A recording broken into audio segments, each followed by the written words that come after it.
I'm the youngest of the three. So in essence, it's all relevated on who is watching now. If you ask 20 years from now, I'm pretty sure LeBron may beat me, based on who's going to be making the voting. So I say that to understand that, it is what it is. I don't wear it. I don't showcase it. I don't rub it in other people's faces. Someone else's opinion. If you ask me, I can never give you an opinion about things like that because as an athlete, all you want to do is be the best athlete you can be. Well, on that point, when we did the interview 12 years ago, you made a big point that you wanted it to be private, that you wanted to take back your life, that you had been Yeah, in the sure. public eye and so forth and so forth. Now, um, I'll be jumping around, but I have this burning question that I think you're in a very unique position to answer. All right. College kids can't wait to leave school to go into the pros. There's no real rule that you have to be 21 or that you have to finish 4 years. You have And to be 19. I'm just saying that, but in other words, at age 19, when you're Yeah. still a very young man, you give up your education, you give up the college experience, and so forth and so on. And upon reflection, I know that you're going to say that some people, for financial reasons, need to, but, Sure. but what do you think is really the right way for the NCAA to, or the NBA to handle this? Well, I've been on both sides, obviously. I left school at the age of 20, 21, my junior season. It wasn't a financial decision. It was more or less a business decision, an opportunity for me to play professional basketball. I was, so close to graduation, so education still was a part of everything that I do or did at the time.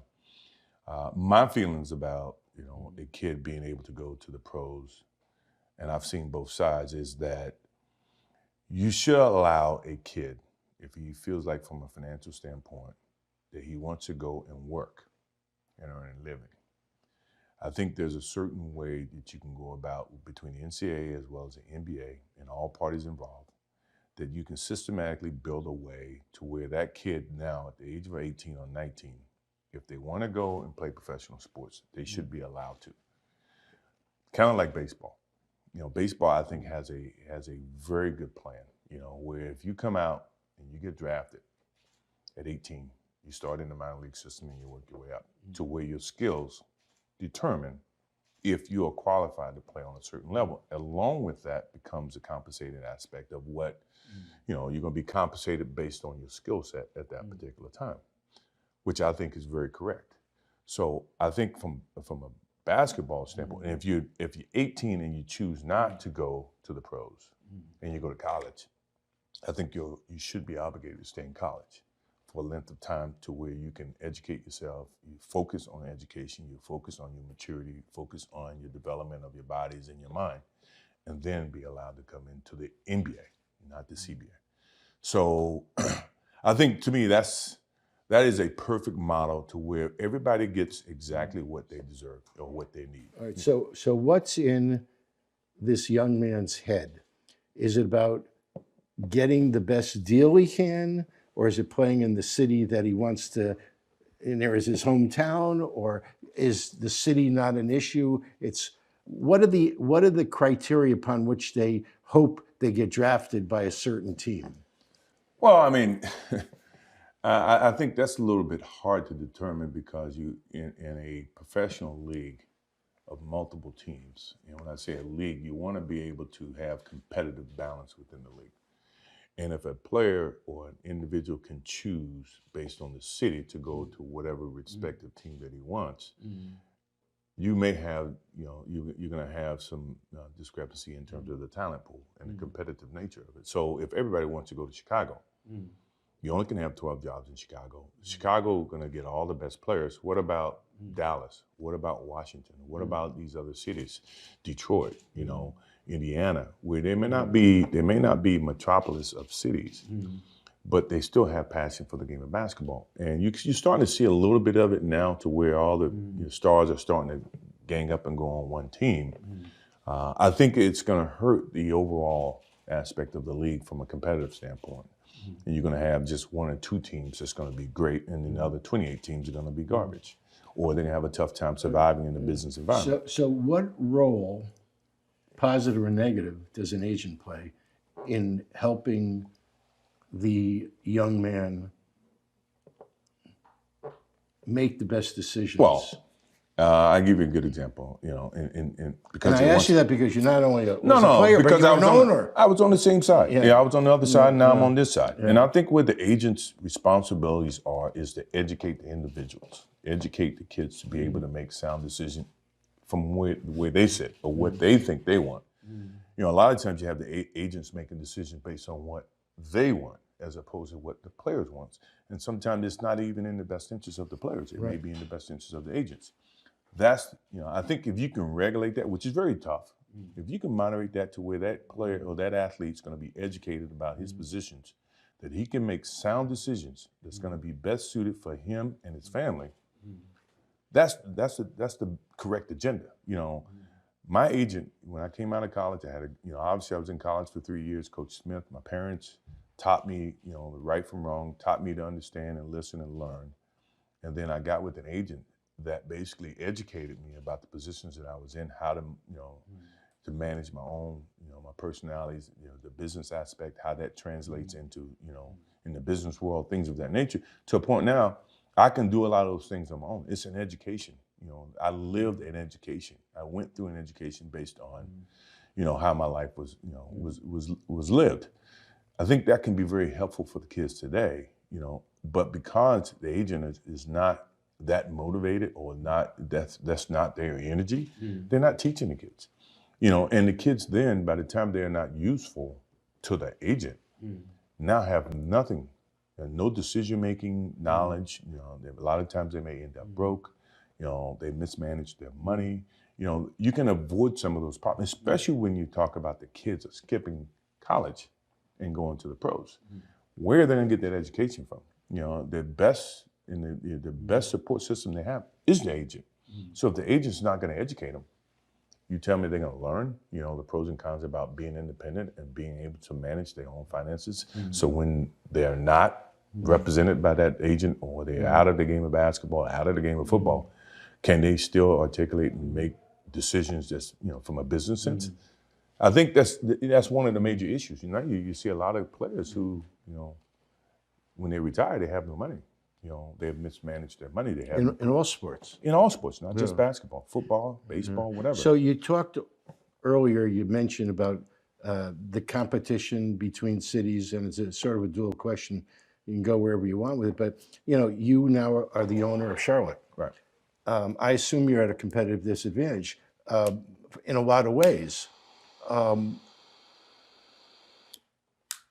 And also the audiences who watch basketball are declining over the years. I think it peaked when you were playing. Right. Some people say there are just too many teams and the talent pool is diluted, and the economics really favor the bigger cities in a large way. I'm sure you didn't buy the Charlotte team to be an also ran. You want to win the big prize. Sure. Do you have a shot? How can you develop your team to become a winner? Well, I being think from Charlotte. Yeah. Well, it takes a lot of work, which I'm not afraid of. It takes a lot of, forwardly thinking, seeing good talent, nurturing new talent, developing new talent.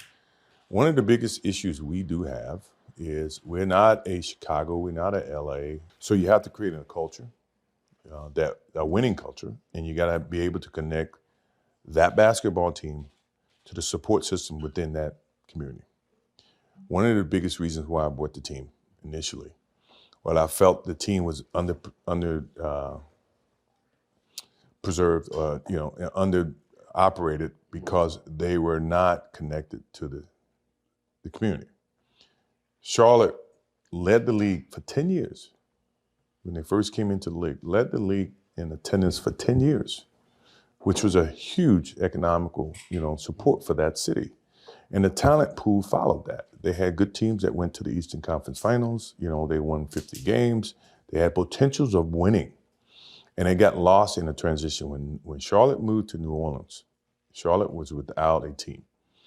Then you had an owner come in who was not from North Carolina, did not understand, you know, and we're good friends. Bob Johnson and I are very good friends, and we talk about this and we understand the difference in terms of how things has transpired since I've taken ownership and since he was owner. That disconnected itself from the community, angered the community to where they would not support. The talent pool was not quite the same. It took a transition in terms of the kids were getting younger and younger in drafts. And what that entailed was you didn't have the same talent that when we played, the talent pool was much broader because the kids were in college much longer. And coaches could develop them, their skill set could develop, blah, blah, blah. So as the rules and the more players started to forego college and go to the NBA, what eroded was the talent pool as well and the education of basketball. One of the advantages you have is that in the 300-mile radius, you have so many colleges that have great teams. Oh, great, sure. Are you active in recruiting? To some degree, yeah, I am. I try to, you know, it's a very sensitive thing to recruit. Well, you certainly go to games to see the talent. Oh yeah, I go see the talent. But in terms of recruiting a kid to go to North Carolina, that's a very personal and family decision. You know, maybe North Carolina doesn't best suit that kid. Maybe. No, I'm talking about once they're in college. Once they're in college, it's not a recruitment anymore. It's a draft. Yeah, but you can decide who it is you think. Well, right. You can evaluate it, but if you got the ninth pick, you got to have 8 other teams pass on that particular player. So you're going to have to understand what may fall back at you at 9. You know, so we have a good department that we put so much emphasis because, as you see, the star players are not rushing to small markets. So your selection of the talent has to be a little bit more worked at and selective for your team and your culture and for the city and from a coaching standpoint as well as from an organizational standpoint. So I put more emphasis on draft than what I used to because you're not going to be able to get, you know, LeBrons of the world to come to Charlotte.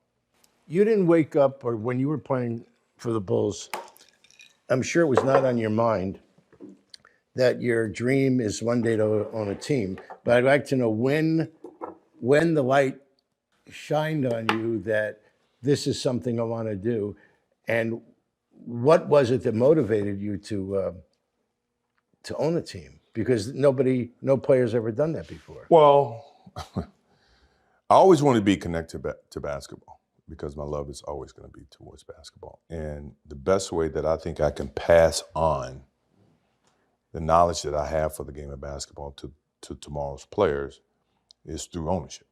You know, being able to, you know, to earn the respect of the players, be able to communicate with the players, to give them the understanding what it takes to play in the league and to excel within the league.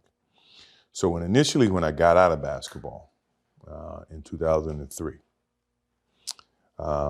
actually, I got out in 1998, you know, when the team was dismantled. I really didn't know what I was going to do in terms of ownership. So I looked at, and I was presented an opportunity to be a part of a ownership in Washington from a general manager standpoint. And with that came an education of understanding what it took.